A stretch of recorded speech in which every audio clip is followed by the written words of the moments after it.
Haleluya. Oke, selamat, silakan duduk. Hari ini saya akan menyampaikan satu tema yang saya nggak tahu apakah saudara sudah menganggap aktivitas atau kegiatan atau pekerjaan di dalam kehidupan saudara sehari-hari itu adalah seperti sebuah panggilan atau cuma profesi. Karena bulan ini kita sedang berbicara tentang memperbarui akal budi ya. Tadi Pak Gembala sudah dengan jelas menyampaikan bahwa kita itu ngalami sebuah proses yang namanya terus-menerus metanoia, pembaharuan akal budi. Jadi bukan bertobat itu bukan sekali 10 tahun yang lalu atau 5 tahun yang lalu saudara didoakan terus nangis-nangis terus berhenti dari perbuatan-perbuatan saudara yang dianggap duniawi. Kemudian saudara jadi aktif ke gereja dan tidak lagi melakukan yang lama, tapi juga tidak melakukan yang baru, bukan. Tapi saudara diminta untuk merubah mindset saudara dari hari lepas hari yang tadinya saudara jalankan sesuai dengan yang saudara anggap benar, sekarang saudara harus melakukan seperti yang Tuhan suruh. Termasuk bukan cuma dalam dunia pelayanan, bukan cuma dalam dunia organisasi gereja, tetapi dalam dunia nyata di mana saudara melakukan segala aktivitas. Salah satunya yang terbanyak yang ada di tempat ini saya percaya bekerja. Betul nggak? Siapa yang bekerja di tempat ini? Yang masih bekerja? Halo? Ayo dong, yang lain pengangguran emang. Bekerja kan? Kayak yang angkat tangan, yang tidak angkat tangan dicatat loh. Dianggap pengangguran, yang nganggur tidak boleh makan kata Paulus. Oke. Kejadian 2 ayat 15, waktu Tuhan pertama kali berfirman kepada manusia, dikatakan begini, Tuhan Allah mengambil manusia itu dan menempatkannya dalam Taman Eden untuk mengusahakan dan memelihara taman itu. Jadi perintah pertama yang keluar dari Tuhan untuk manusia sebenarnya adalah memelihara dan mengusahakan sebuah tempat kehidupan. Saudara artikan ini sebagai apa? Kira-kira? Bekerja bukan? Betul ya? Nah, jadi panggilan, apa yang disuruh Tuhan untuk kita lakukan panggilan, betul enggak? Apa yang Tuhan suruh, saudara nih tiba-tiba yang tadinya ibu rumah tangga biasa, kemudian satu kali mimpi, tidur, saking enaknya atau saking apa enggak tahu, tiba-tiba mimpi disuruh pelayanan jadi pendoa gitu misalnya. Terus saudara nanya ke pendoa syafaat atau ke gembala komsel, Pak saya kok mimpi begini, oh ibu dipanggil menjadi pendoa syafaat, betul nggak kira-kira? Betul nggak kira-kira? Suka begitu nggak kita? Iya. Segala sesuatu yang kita anggap itu rohani, kegiatan rohani yang disuruh Tuhan, kita narasikan sebagai panggilan. Yang tidak, yang memang kita lakukan dari kecil, sekolah, kuliah, bekerja, itu semua bukan panggilan itu sudah memang harus begitu kan, gitu ya. Nah sekarang kita sepakat dulu, bahkan manusia pertama yang Tuhan ciptakan yaitu Adam dikasih tugas yaitu bekerja. Jadi bekerja nggak salah. Kalau hari ini kita sepakati dulu, bekerja adalah sebuah panggilan. Amin. Yang lain masih ragu-ragu, oke nggak apa-apa terus. Saya berharap saudara rileks ya, rileks aja. Nggak usah tegang, tidak ada jebakan Batman di sini. Kalau ditanya dijawab saja, salah tidak masalah. Hai hamba-hamba taatilah Tuanmu yang di dunia dengan takut dan gentar dan dengan tulus hati sama seperti kamu taat kepada Kristus. Stop dulu. Kira-kira surat ini ditulis oleh Paulus ditujukan kepada orang-orang yang sedang pelayanan bersama dia atau orang-orang yang sedang bekerja. Menurut saudara, satu ayat ini dulu aja. Hai hamba-hamba taatilah Tuanmu yang di dunia dengan takut dan gentar dan dengan tulus hati. Kira-kira kepada siapa ditujukan? Kepada mereka yang ada di marketplace kan? Yang sedang melakukan aktivitasnya di luar kegiatan pelayanan kan? Jelas ya? Nah, ingat dikatakan waktu engkau bekerja, engkau punya atasan, saudara punya atasan, punya bos. Paulus ngajarin begini, saudara harus taat dengan takut dan gentar. Dan dengan tulus hati. Sama seperti kamu taat kepada Kristus. Wow. Bisa nggak saudara?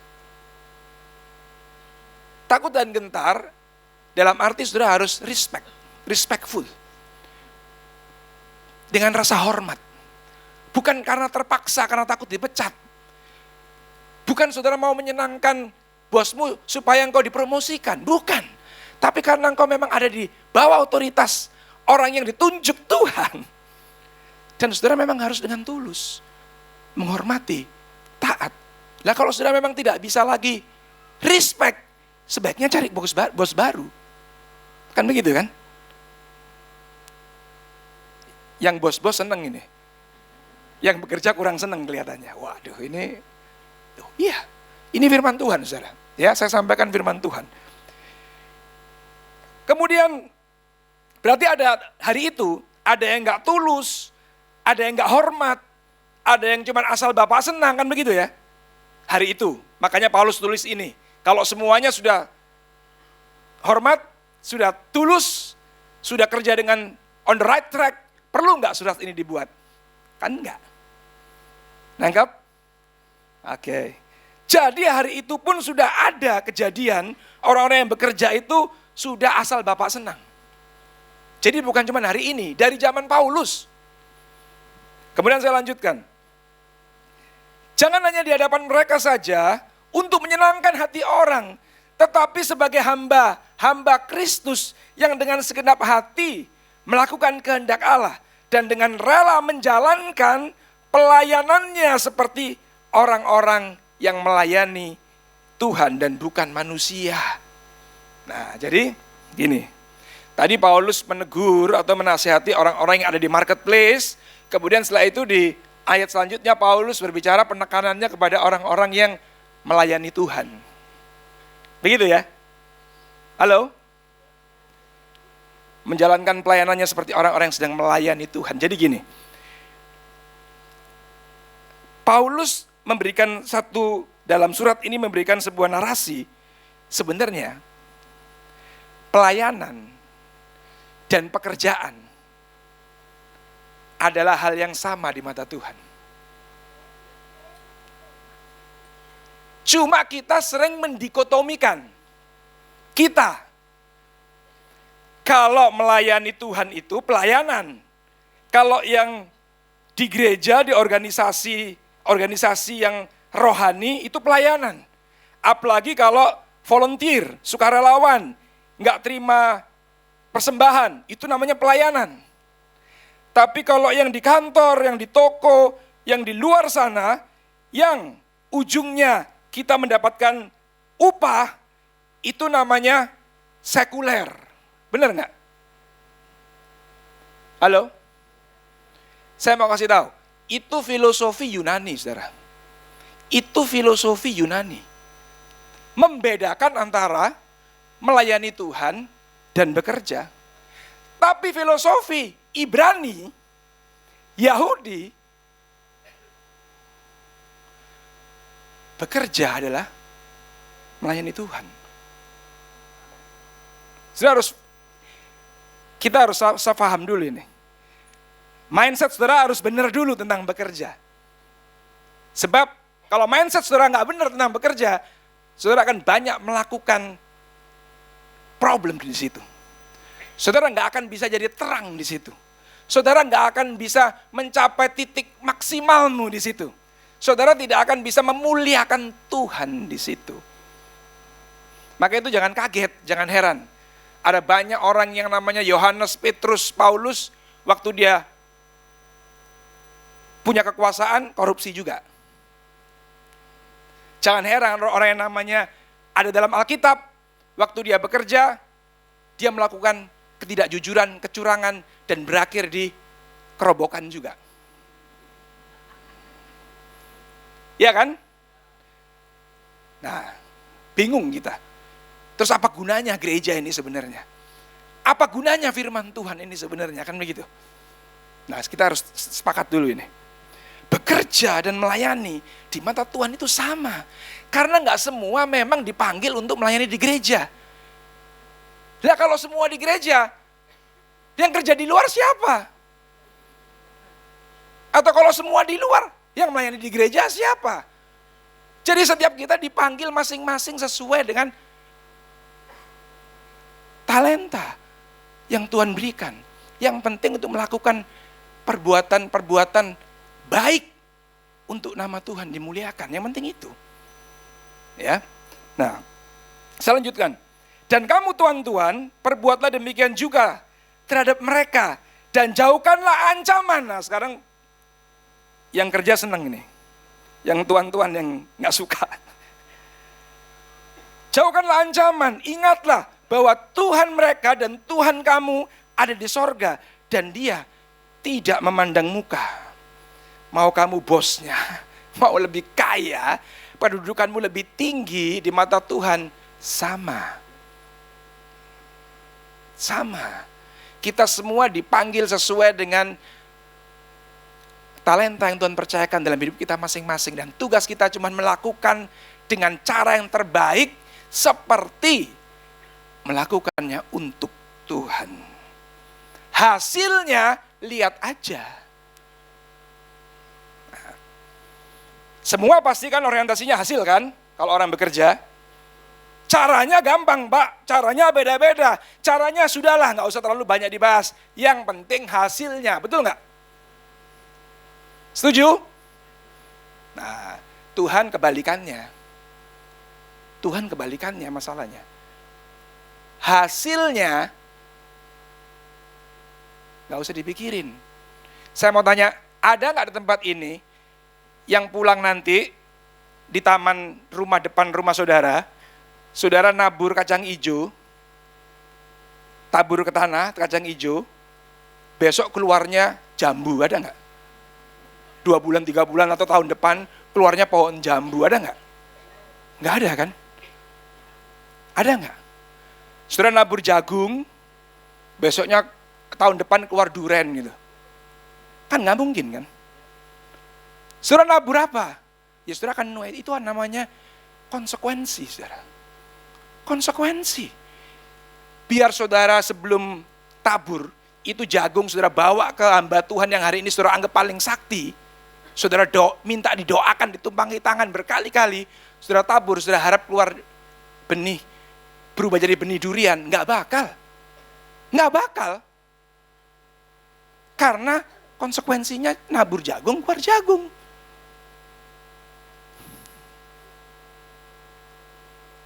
Jelas ya?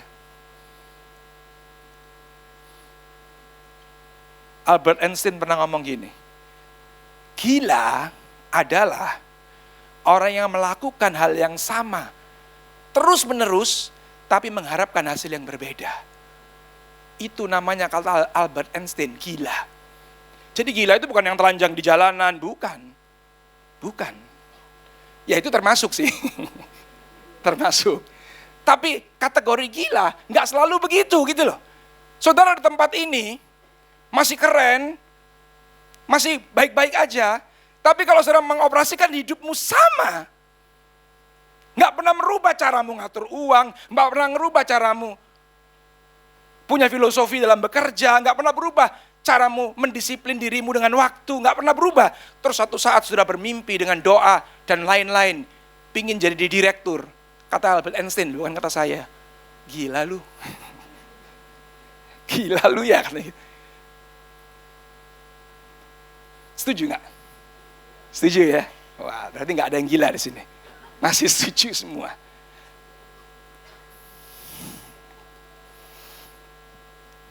Ada beberapa orang punya pandangan yang berbeda tentang bekerja. Yang pertama ini, pekerjaan dipandang sebagai sarana mencari nafkah memang. Yang tidak menganggap pekerjaan itu sebagai panggilan. Panggilan itu pelayanan di gereja. Kalau kerja, ya cari nafkah. Sekolah cari ilmu. Kerja ngejar karir. Bisnis cari cuan. Ya nggak salah sih. Nggak salah, tapi Alkitab nggak ngomong begitu. Alkitab ngomong dari awal Adam diciptakan dikasih perintah, kerja, pelihara, usahakan. Ya. Nah, orang yang menganggap pekerjaan sebagai cuma sarana untuk mencari nafkah, orang itu pasti yang pertama ini, dia orientasinya pada angka yang tinggi. Dia pokoknya fokusnya cuman berapa gajinya, berapa fee-nya, berapa untungnya, berapa yang bisa dia raih. Cuman itu, caranya, dia talentanya di situ enggak, dia menjadi lebih rohani atau enggak, menjadi lebih baik atau enggak, itu nomor 2, 3, 4, 5, 6. Yang penting angkanya tinggi, betul enggak sih? Makanya ada orang-orang yang memang, ya gimana lagi Pak, istri saya tuh enggak tahu diri dia. Saya pulang jam 2 malam dia ngamuk, saya enggak kerja dia ngamuk. Saya itu entertainment boss, harus pulangnya pagi-pagi, harus ke tempat-tempat yang memang nyerempet-nyerempet bahaya di pinggir-pinggir jurang. Tapi kan saya kerja. Ya itu nggak salah sih. Tapi problem kan? Problem kan? Mulai nih banyak yang senyum-senyum, banyak yang agak, wah ini banyak yang begitu, kute men, ya kan? Ya apa boleh buat, firmannya begini.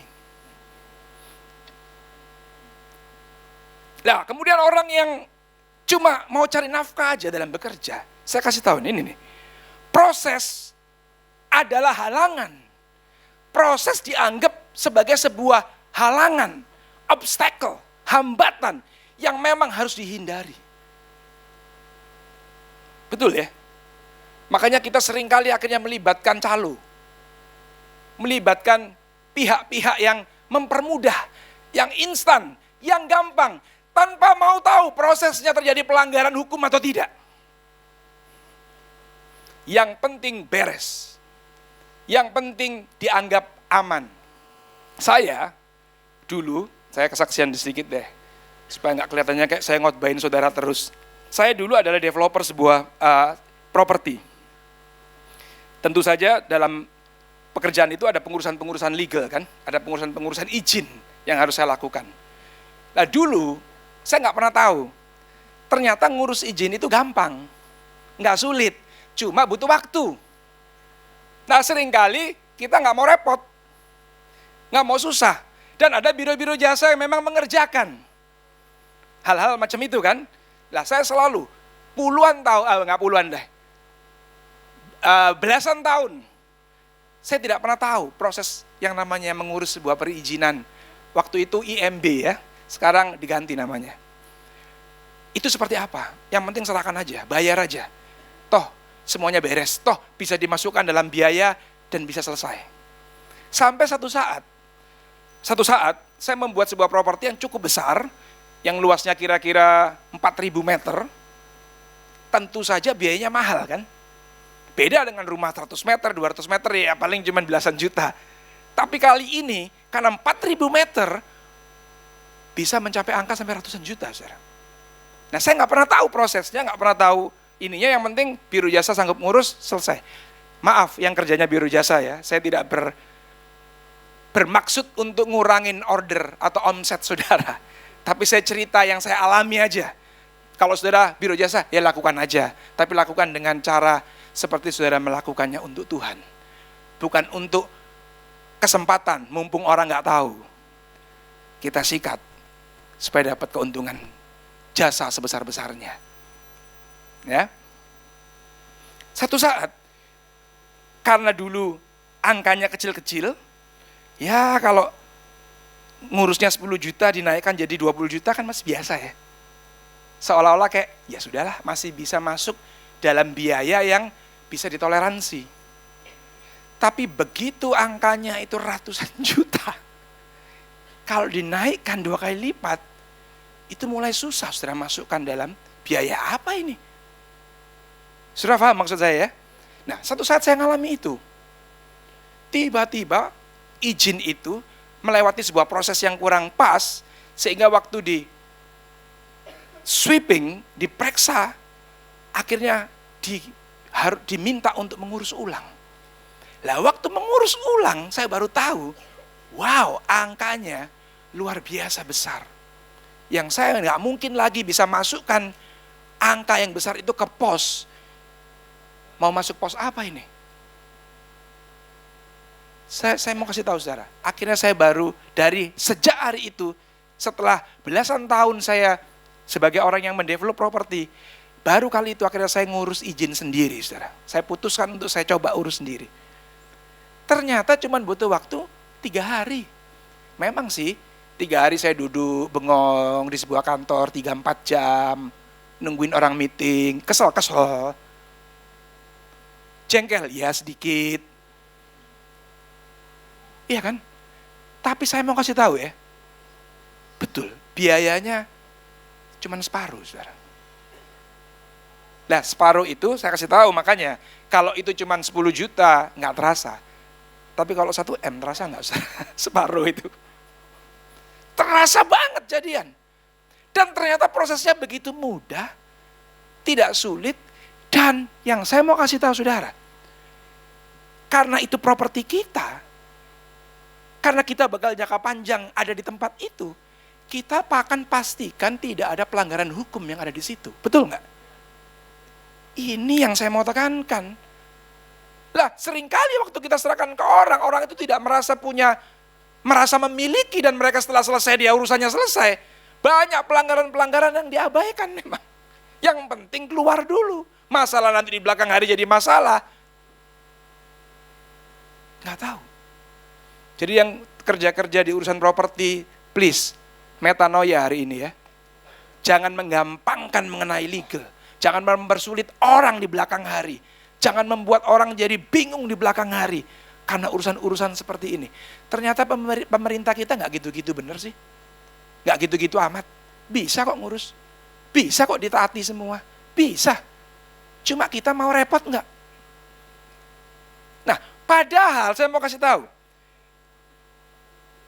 Bagi Tuhan, yang penting proses.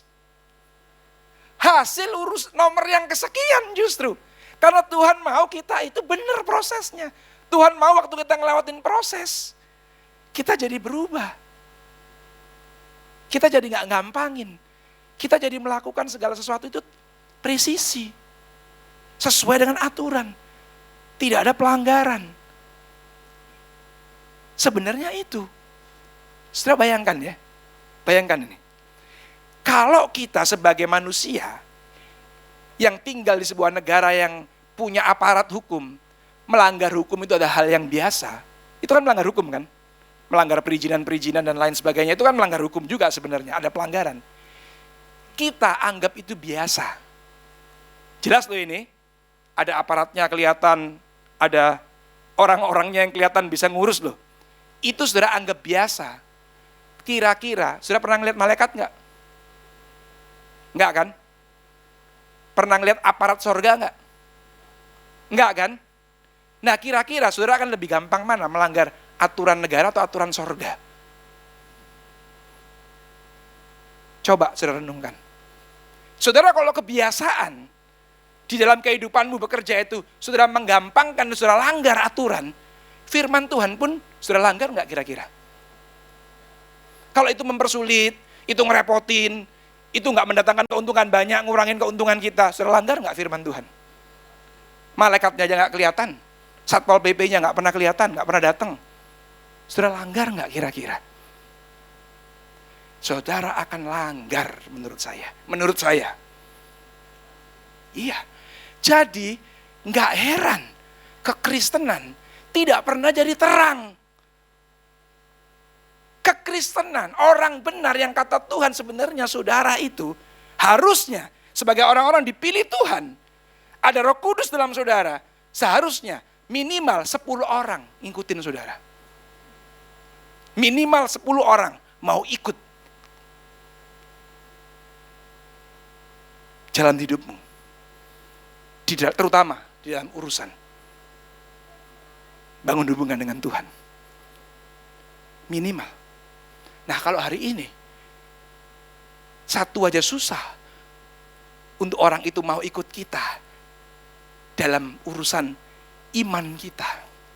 Dalam urusan, bukan agama loh ini ya, gaya hidup kita, mindset kita, merole modelkan hidup kita. Kalau nggak ada orang mau ikut, saya mau kasih tahu, memang kita belum jadi terang. Memang kita nggak lebih baik dari orang-orang yang di luar sana. Sudah paham? Iya. Lah kalau sudah begitu, bisakah amanat agung Tuhan Yesus jadikan semua bangsa muridku? Bisa nggak? Itu terjadi. Orang nggak tertarik dengan kekristenan karena nggak ada role model yang dia anggap pantas dan cocok dalam bekerja aja amburadul. Betul nggak kira-kira? Saya menghakimi saudara nggak sih ini? Enggak ya. Saya mengabarkan firman Tuhan saudara. Ayo kita nggak cuma jadi jemaat KRC biasa. Jadilah orang-orang pilihan Tuhan yang benar saudara. Jadilah warga kerajaan yang lewat hidupmu orang jadi tahu siapa rajamu. Iya saudara. Itu penting.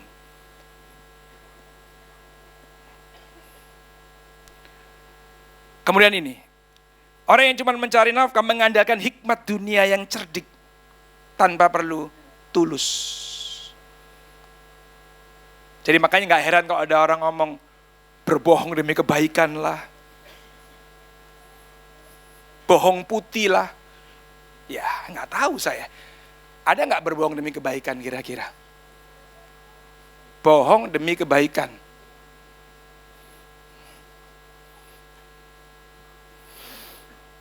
Nah, sekarang ini yang terakhir. Pekerjaan adalah sebuah panggilan. Yang pertama, 2 poin aja secara cepat. Sebenarnya bekerja itu, pertama-tama yang harus saudara pastikan, bukan berapa gajinya atau berapa untungnya. Tapi saudara harus tahu dulu, saudara ada dalam ini enggak? Saudara menemukan karunia yang Tuhan taruh enggak dalam hidupmu? Ada orang seolah-olah, misalnya nih, dia orang yang dalam karakteristik yang detail, yang mungkin jago urusan angka, dia jago urusan apa ya? Ya hal-hal macam itulah ya, yang teliti. Harusnya dia ada di bidang keuangan, jasa keuangan gitu misalnya ya, karena detail.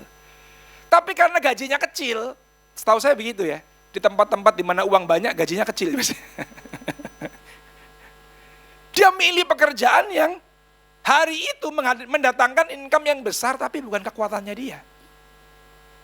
Beda kan orang yang detail, yang jago angka, itu kan beda dengan orang yang jago ngomong.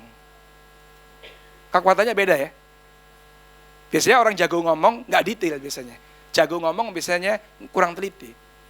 Tapi cuma karena angka, dia memutuskan memilih karirnya, memilih bisnisnya untuk yang angkanya paling besar. Makanya nggak heran orang UMKM, startup bisnis, sebentar ngomong, wah salah pilih, ganti lagi. Sebentar, wah salah pilih, ganti lagi. Ngelihat orang berhasil, ngelihat orang berhasil, iri, pengen ikut. Melakukan hal-hal yang sama yang orang-orang kira-kira gampang menghasilkan uang. Belum tentu itu cocok dengan kita. Apa kita punya kekuatan dan karunia yang sama di situ? Nah, saya mau kasih tahu, nggak bisa. Padahal Tuhan punya rencana waktu engkau tepat di tempatmu, di karuniamu. Apa yang kau hasilkan hari ini yang kau anggap kelihatannya bagus angkanya, yang kelihatannya hebat, itu mentok saudara. Ya cuman sampai segitu aja. Padahal Tuhan punya rencana yang jauh lebih daripada itu. Bukan cuman angkamu bagus, bukan cuman prestasimu bagus, tapi dia mau lewat apa yang kau kerjakan dengan tanganmu, sinarmu keluar. Nama Tuhan dimuliakan sebenarnya. Lah engkau harus ada di tempat yang tepat sesuai dengan karuniamu. Kemudian setelah engkau menemukan karuniamu, baru tugas dan tanggung jawab kita adalah mengembangkan.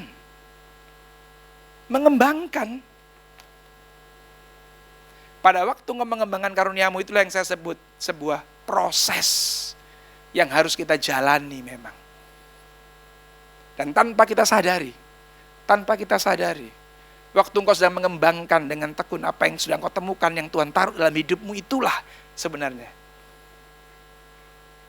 yang akan membuat engkau jadi yang disebut dipromosikan. Promosi akan terjadi. Tapi dimulainya jangan memandang angka atau hasil. Dimulainya dari engkau mau melakukan karena Tuhan suruh engkau bekerja, Tuhan suruh engkau berkarir. Mulai dari situ pemikirannya. Lah waktu mau memilih karirnya, cari kira-kira apa yang membuat potensimu keluar. Bukan apa yang hasilnya gede, apa yang membuat potensimu itu keluar. Setelah keluar, kembangkan terus, tekuni. Jangan gampang menyerah, jangan gampang terprovokasi dengan sekitarmu. Tekunlah di situ. Sampai akhirnya, lewat apa yang kau kerjakan itu, baru muncul sebuah karya yang disebut kabot. Value. Iya kan? Glorious. Sesuatu yang berbobot memang, berkualitas. Untuk supaya Tuhan lewat apa yang kau kerjakan, orang mengakui bahwa Tuhan yang saudara dan saya sembah itu Tuhan yang memang hidup.